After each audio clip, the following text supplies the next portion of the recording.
बच्चों, आज हम बात करेंगे medical department and its function की, जो कि आपके कोर सेक्शन में 15 नंबर का वेटेज रखता है।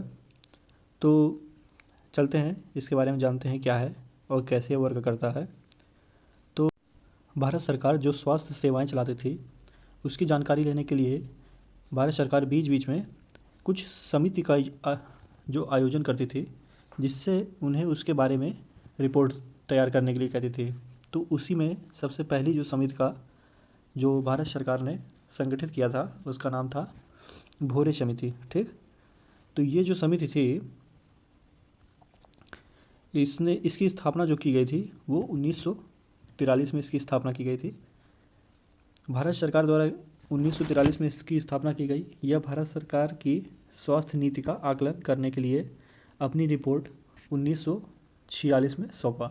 ठीक, तो इसमें आपको इसी तरह इम्पॉर्टेंट टॉपिक जो है लिख लेना है और याद कर लेना है। जैसे पहला तो कि भूरी समिति की स्थापना कब हुई, तो 1943।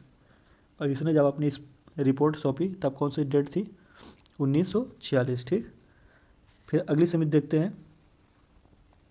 अगली समिति है मुदलियर समिति। ठीक, भारत सरकार ने 1959 में स्वास्थ्य सेवा क्षेत्र की स्थिति का आकलन करने के और 1946 के भोरे समिति के सुझावों का लागू करने के बाद प्राप्त प्रगति को मापने के लिए दूसरी पंचवर्षीय में अंत तक एक स्वास्थ्य सर्वेक्षण और योजना समिति नियुक्त करता है। ठीक, तो मुदलियर समिति क्या थी, 1959 में जो स्वास्थ्य सेवाओं की क्षेत्र की स्थिति थी, उसका आकलन करने के लिए इसको बनाया गया था।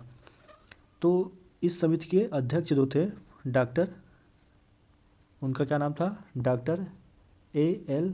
मुदलियर थे। ठीक, इसी तरह आपको मुख्य पॉइंट लिख लेना है और याद कर लेना है। तो समिति ने 1962 में अपनी रिपोर्ट प्रस्तुत की थी। ठीक, ये भी याद कर लीजिएगा। फिर आते हैं श्रीवास्तव समिति 1975। ठीक, ये बहुत ही महत्वपूर्ण है एग्जाम की दृष्टि से। श्रीवास्तव समिति का गठन 1974 में भारत सरकार द्वारा किया गया था। ठीक, समिति ने 1975 में अपनी रिपोर्ट प्रस्तुत की थी। चिकित्सा, शिक्षा और सहायता जनशक्ति पर पूरा समूह की सिफारिशों, समुदाय के भीतर ही बुनियादी स्वास्थ्य सेवाओं, पोषण, स्वास्थ्य, शिक्षा, परिवार नियोजन सहित संगठन और उद्देश्यों के लिए आवश्यक कर्मियों को प्रशिक्षण देना, इसका जो सिफारिश किया था इन्होंने वो है कि कर्मियों को प्रशिक्षण दीजिए। प्रथम स्तर के निर्देशपरक सेवा केंद्र के साथ समुदाय को जोड़ने के लिए स्वास्थ्य सेवाओं को एक आर्थिक और कुशल कार्यक्रम का संगठन। ठीक, ये कुशल कार्यक्रम के संगठन के लिए स्वास्थ्य सेवाओं को जोड़ने के संबंधित था। फिर अगला जो था PHC और उच्च स्तरीय निर्देशपरक और सेवा केंद्रों के बीच उच्च संबंधों के विकास के द्वारा एक राष्ट्रीय निर्देशपरक सेवा परिसर का निर्माण, चिकित्सा और स्वास्थ्य शिक्षा उपयोग की स्थापना। ठीक, तो ये इनका जो चिकित्सा और स्वास्थ्य शिक्षा आयोग की स्थापना, ठीक, ये इनका मुख्य था। इसी के तहत बच्चों PHC, CHC और सब सेंटर का निर्माण भी हुआ। तो चलिए शुरू करते हैं। गाँवों के कितने स्तरीय स्वास्थ्य सेवाएं चलाई जाती थी। ठीक, तो गांव में जो था त्रिस्तरीय स्वास्थ्य सेवाएं चलाई जाती हैं। ठीक, तो उन त्रिस्तरीय स्वास्थ्य सेवाओं में पहला है सब सेंटर, जिसे हम उपकेंद्र कहते हैं। ये गांव पे होता है। दूसरा होता है PHC, जिसे कहते हैं प्राइमरी हेल्थ सेंटर। ठीक, और तीसरा होता है CHC, जिसे कहते हैं कम्युनिटी हेल्थ केयर सेंटर। ठीक, तो इसमें हम एक एक के बारे में पढ़ेंगे। उप स्वास्थ्य केंद्र क्या होता है उसके बारे में जान लेंगे। फिर उसके बाद स्वास्थ्य केंद्र, प्राथमिक स्वास्थ्य केंद्र के बारे में जान लेंगे। फिर उसके बाद हम इसी तरह एक एक करके सबके विषय में जानेंगे और डिटेल में थोड़ा बात करेंगे। तो उप स्वास्थ्य केंद्र क्या होता है, ये गांव के स्तर पर स्थित स्वास्थ्य चौकियां हैं। एक उपकेंद्र 5,000 लोगों को सेवाएं देता है। ठीक, तो जो उपकेंद्र होता है वो 5,000 लोगों के बीच बनाया जाता है और पहाड़ी और आदिवासी रेगिस्तानी इलाकों में इन्हें 3,000 आबादी पर भी बना दिया जाता है। ठीक, सब सेंटर में एक NM और एक मेल हेल्थ वर्कर रहता है और एक फीमेल सहायक वर्कर रहती है। ठीक, तो NM का जो फुल फॉर्म होता है आप देख रहे होंगे, ऑक्सिलरी नर्स मिडवाइफ, ठीक। आगे इसको जो वेतन मिलता है वो केंद्र सरकार की तरफ से वेतन मिलता है। मैन हेल्थ वर्कर राज्य सरकार वेतन देती है इसको। फिर आते हैं, बात करते हैं पीएचसी के बारे में। पीएचसी क्या है, ये राज्य सरकार द्वारा चलाया जाता है, ठीक। पीएचसी के बारे में बात करेंगे, ये राज्य सरकार द्वारा चलाया जाता है। पीएचसी में कितने पैरामेडिकल स्टाफ होते हैं, तो कम से कम 14 पैरामेडिकल स्टाफ होते हैं। प्राथमिक स्वास्थ्य केंद्र 20,000 से 30,000 आबादी के लिए बनाया जाता था, ठीक। सीएचसी में कौन कौन से डॉक्टर ज़रूरी होते हैं, तो सीएचसी में 4 डॉक्टर बेहद ज़रूरी होते हैं। पहला होता है बाल रोग विशेषज्ञ, ठीक। दूसरा होता है फिजिशियन, तीसरा होता है सर्जन, चौथा होता है स्त्री रोग विशेषज्ञ। ये गाइनोकोलॉजिस्ट होता है और ये पेडियाट्रिक होता है, ठीक। तो ये सीएचसी के बारे में बात कर रहे हैं, ना कि पीएचसी के बारे में, ये बीच में लिख के आ गया ऐसे। तो आगे चलते हैं बच्चों, ये पीएचसी की सेवाओं के बारे में जानते हैं। पीएचसी प्राथमिक हेल्थ, ये प्राइमरी हेल्थ सेंटर, ठीक। इसकी सेवाएं क्या हैं, स्वास्थ्य जानकारी देना ताकि हर एक व्यक्ति अपने स्वास्थ्य के बारे में बेहतर फैसला ले सके। पीएचसी का जो पहला कार्य है, मतलब यह है स्वास्थ्य जानकारी देना। दूसरा जो पीएचसी का काम है वो है टीकाकरण संबंधित, ठीक। टीकाकरण जो उनके रोगों की रोकथाम कर सके। अगला जो है वो है गर्भावस्था के दौरान देखभाल। पीएचसी का जो तीसरा वर्ग है वो गर्भावस्था के दौरान देखभाल से संबंधित है, ठीक। परिवार नियोजन संबंधित सेवाएं महिलाओं को यह चुनने से सहायक होकर उनके जाने बचाती है और महिलाओं को कितने बच्चे और कब हों इसके बारे में पूरा विवरण बताते हैं, ठीक। फिर टीबी मलेरिया का शीघ्र निदान और उसका उपचार, ये भी पीएचसी का एक महत्वपूर्ण काम है, टीबी मलेरिया का शीघ्र निदान और उपचार। अगला जो है इसका सेवाएं जो है प्रजनन तंत्र के रोगों और यौन संचारित रोगों का प्रबंधन और रोकथाम। अगला पीएचसी का जो सेवाएं हैं उसमें है मामूली रोगों का उपचार और समय समय पर रेफरल सेवाएं देना। पीएचसी के जो ये हैं सर्विस है, पीएचसी की जो सर्विसेज हैं, ठीक। अब बात आ जाता है पीएचसी जिसका निर्माण होता है वो कितने सब सेंटर मतलब उपकेंद्रों के ऊपर होता है, तो वो 6 उपकेंद्रों के लिए एक पीएचसी का निर्माण किया जाता है। मतलब एक ये मानक है और कुछ नहीं है। आप कहीं भी जाएंगे तो आपका इलाज होगा, ऐसा नहीं कि आप पहले सब सेंटर ही जाइए उसके बाद पीएचसी आइएगा, ऐसा कुछ नहीं होता इसमें। लेकिन एक हिसाब से मानक तैयार किया गया है कि 6 सब सेंटर जहाँ होंगे उनके आसपास ही कहीं एक पीएचसी का निर्माण कर दिया जाएगा। फिर बात करते हैं सामुदायिक स्वास्थ्य केंद्र, जिसे सीएचसी कहते हैं। इसी में वो जो ऊपर जो क्वेश्चन था सीएचसी में कितने प्रकार के डॉक्टर होना आवश्यक है, ये इसी का क्वेश्चन था, ठीक। पहली बात तो सीएचसी का फुल फॉर्म क्या होता है ये आगे देख लेंगे हम। सामुदायिक स्वास्थ्य केंद्र आमतौर पर बड़े कस्बों में होते हैं, ठीक, बड़े कस्बों में होते हैं। प्राथमिक स्वास्थ्य केंद्र द्वारा दी जाने वाली सेवाएं के साथ साथ मतलब सीएचसी में पीएचसी की सारी सेवाएं दी जाती हैं, ठीक, सारी सेवाएं दी जाती हैं। साथ साथ यहाँ लोगों के उपचार के लिए 30 बिस्तर भी होते हैं, 30 बिस्तर कम से कम होते ही हैं, ठीक। प्राइमरी स्वास्थ्य केंद्रों की तुलना यहाँ डॉक्टर व प्रशिक्षित नर्सों की संख्या अधिक होती है, ठीक। डॉक्टर और प्रशिक्षित नर्सों की संख्या ज़्यादा होती है। महिलाओं व बच्चों के लिए विशेष सेवाएं भी प्रदान करता है सीएचसी, ठीक। आगे देखते हैं प्राथमिक स्वास्थ्य केंद्र। 4 प्राथमिक स्वास्थ्य केंद्र के ऊपर एक सीएचसी का निर्माण होता है, ठीक। मतलब जहाँ 4 पीएचसी होंगे उसी के आसपास एक सीएचसी का निर्माण कर देते हैं, ठीक। ये एक मानक है इनका। अगला देखते हैं सीएचसी में कितने पैरामेडिकल स्टाफ होते हैं, तो कम से कम सीएचसी में जो पैरामेडिकल स्टाफ होंगे वो 30 होंगे और 30 बेड हैं, ठीक। 30 जो है कम से कम बेड हैं और जो स्टाफ है वो 21 होंगे कम से कम। आगे देखते हैं बच्चों medical department of the hospital, ठीक। इसमें हम अस्पतालों में कुछ जो डिपार्टमेंट होते हैं उसके विषय में बात करेंगे। तो एक एक करके सभी डिपार्टमेंट और थोड़ी थोड़ी उनके बारे में जानकारी, ठीक। बहुत ही ज़रूरी है ये क्योंकि आपके सिलेबस में लिखा हुआ है। तो पहला जो डिपार्टमेंट है उसे हम कैजुअलिटी डिपार्टमेंट या इमरजेंसी डिपार्टमेंट कहते हैं, जिसे आप लोग सुने होंगे काफ़ी, ईडी में, है ना, तो इसे ईडी से नाम से भी जानते हैं। इस विभाग में मरीजों जिसकी हालत बहुत ही क्रिटिकल होती है उसको लाया जाता है। इसमें मरीजा बिना प्लान हुए आते हैं क्योंकि ये ज़्यादा ही सीरियस होते हैं, ठीक। और सीरियस कंडीशन इनकी कब होती है, जैसे एक्सीडेंटल होते हैं तो सीरियस है ना, कार्डियाटिक अरेस्ट हो गया तो, हार्ट अटैक, ठीक, ये सब ऐसे मरीजों को इसमें लाया जाता है ईडी में, इमरजेंसी डिपार्टमेंट, ठीक। यह 24 घंटे ओपन रहता है, किसी भी अस्पताल में यह 24 घंटे खुला रहता है ताकि मरीजों को कोई परेशानी ना हो। अगला जो डिपार्टमेंट है वो है एंथेटिक्स, ठीक। अगला जो डिपार्टमेंट इसका है वो है एंथेटिक्स। इसमें मरीजों को बेहोश करके इलाज किया जाता है, ठीक। मेन जो है इसका बेहोश करके इलाज, ठीक। इसमें मरीजों को दर्द से राहत दिलाने के लिए एनाल्जेसिया नामक जो होती है एक दवाई लगा देते हैं जिसमें दर्द निवारक, ये शरीर को शून्य कर देती है। अनकॉन्शियस करने के लिए भी इसका प्रयोग किया जाता है, ठीक। फिर बात करते हैं कार्डियोलॉजी डिपार्टमेंट की, ठीक। कार्डियोलॉजी डिपार्टमेंट, ये ग्रीक शब्द कार्डिया मतलब हार्ट से, लॉजिक मतलब होता है स्टडी, ठीक, हार्ट स्टडी। यह एक ऐसा ब्रांच है जिसमें हृदय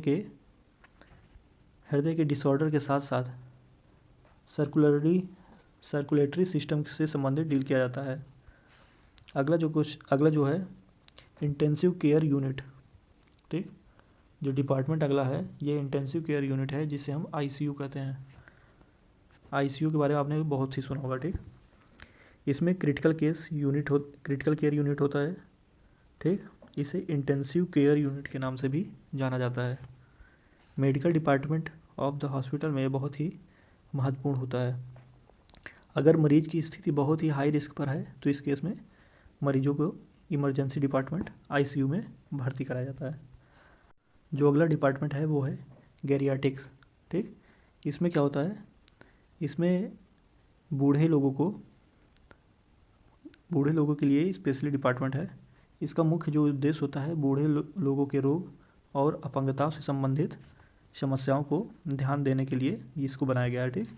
अगला जो डिपार्टमेंट है उसको देखते हैं, इसका नाम है गैस्ट्रोनेटरोलॉजी, ठीक, गैस्ट्रोनेटरोलॉजी।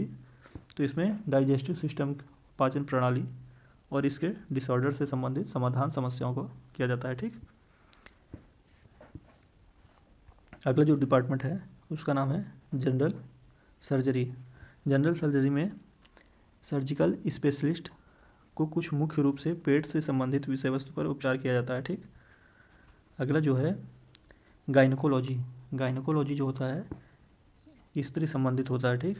यह एक मेडिकल प्रैक्टिस है जो कि फीमेल रिप्रोडक्टिव सिस्टम, ठीक, के बारे में डील करता है और इसका मुख्य उद्देश्य द साइंस ऑफ वुमेन है, ठीक। अब अगला जो डिपार्टमेंट है इसको कहते हैं हीमेटोलॉजी। इस विभाग में खून से संबंधित रोगों का उपचार करते हैं, ठीक। अगला जो डिपार्टमेंट है उसे कहते हैं पेडियाट्रिक, ठीक। पेडियाट्रिक में बच्चों के जन्म से पहले और बाद का ख्याल रखा जाता है, ठीक। अगला जो डिपार्टमेंट है उसे कहते हैं न्यूरोलॉजी शब्द न्यूरॉन्स का है जिसका अर्थ है स्ट्रिंग या नर्व।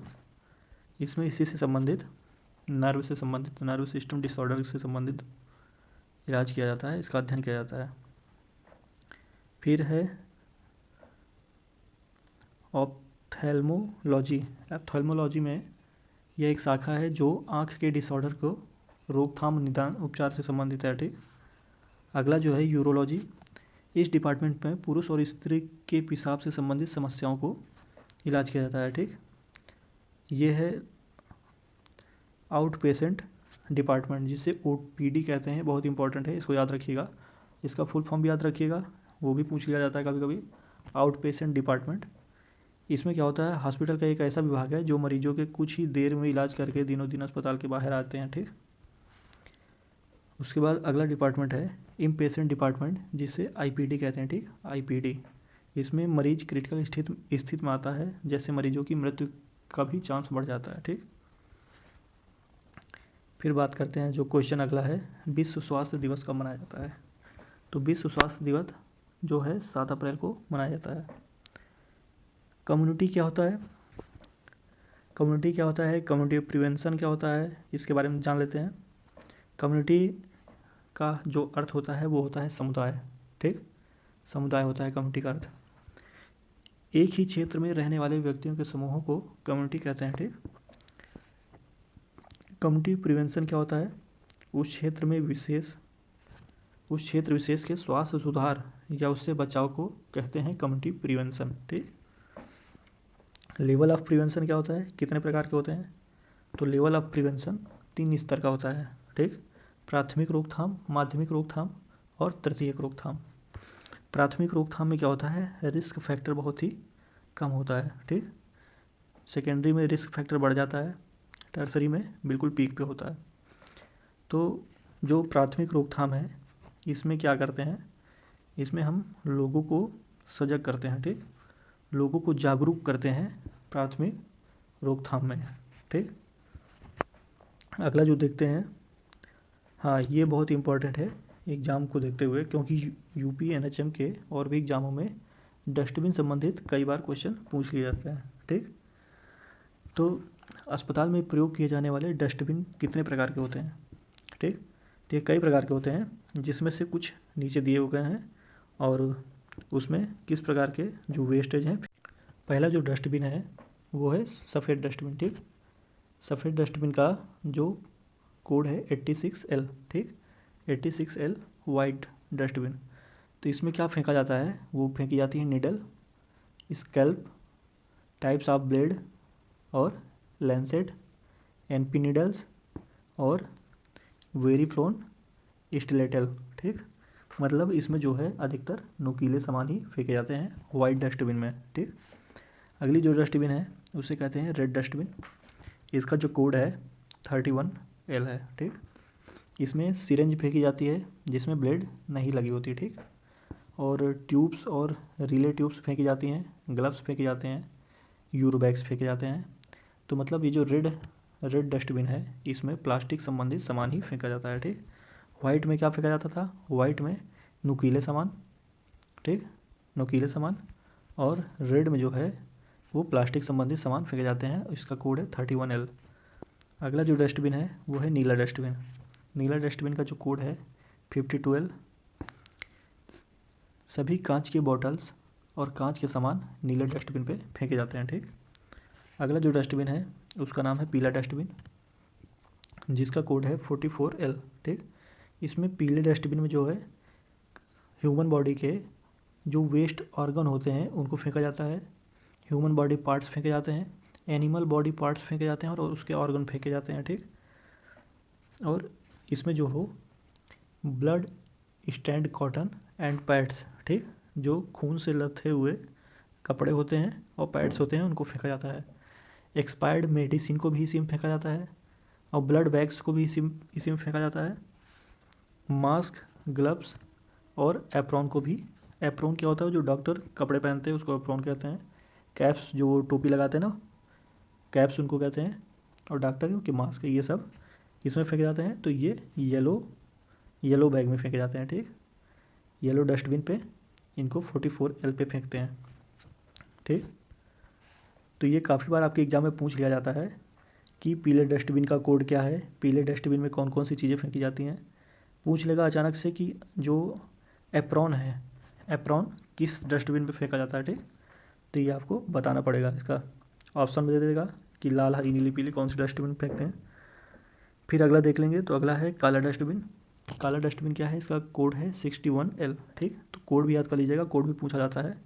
ये यूपी एनएचएम क्या एनएचएम के जितने भी एग्ज़ाम होते हैं उसमें कभी ना कभी ये क्वेश्चन पूछ ही लिया जाता है। तो ठीक, इसको हल्के मत लीजिएगा कि क्या पढ़ा रहे हैं, ये बहुत इंपॉर्टेंट है एग्ज़ाम की दृष्टि से भी, ठीक। तो काला डस्टबिन, इसका कोड है 61L। इसमें वेस्ट फूड, किचन संबंधित मटेरियल, टी कप्स मतलब जो चाय पीने वाले गिलास होते हैं, एम्प्टी बॉक्स, कवर और रैपर्स, ठीक, खोल और गत्ते फेंके जाते हैं इसमें। अगला है जो क्वेश्चन देखते हैं, भारत में स्वास्थ्य के लिए जिम्मेदार कौन है। तो स्वास्थ्य एवं परिवार कल्याण जो मंत्रालय है वो भारत में स्वास्थ्य के लिए जिम्मेदार है। ठीक। अगला है, भारत में पहली स्वास्थ्य नीति कब आई थी? भारत में पहली स्वास्थ्य नीति 1983 को बनाया गया था। ठीक। अगला जो क्वेश्चन है, भारत में पहली स्वास्थ्य नीति का लक्ष्य क्या था? तो जिसका मुख्य लक्ष्य था 2000 तक के सभी को प्राथमिक स्वास्थ्य सुविधाएं उपलब्ध कराना था। ठीक। मतलब जो इसका मुख्य लक्ष्य था सन 2000 तक। ठीक। ये आई थी 1983 को। ठीक। 1983 से 2000 तक सभी को प्राथमिक स्वास्थ्य सुविधाएं उपलब्ध कराना इसका मुख्य लक्ष्य था। ठीक। दूसरी स्वास्थ्य नीति कब आई? दूसरी स्वास्थ्य नीति पहली आई 1983, दूसरी आई 2002। ठीक। तीसरी कब आई? तो तीसरी आई 2017। ठीक। तो ये सब आप याद कर लीजिएगा, बहुत ही महत्वपूर्ण है। भारत में स्वास्थ्य सेवाओं का डाटा कौन भेजता है?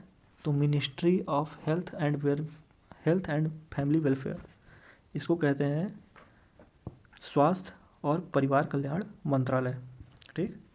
स्वास्थ्य एवं परिवार कल्याण मंत्रालय। ठीक, याद कर लीजिएगा। सीएससी का पूरा नाम क्या है? तो सीएससी का पूरा नाम है कम्युनिटी हेल्थ सेंटर, जिसे सामुदायिक स्वास्थ्य केंद्र कहते हैं। तो बच्चों, कैसी लगी क्लास? वीडियो अगर अच्छा लगा हो तो वीडियो को लाइक करें और वीडियो को शेयर करें तथा चैनल को सब्सक्राइब करना ना भूलें। मैं ऐसी ही अच्छी आपके लिए एग्ज़ाम से रिलेटेड क्लास लेता रहता हूँ। धन्यवाद।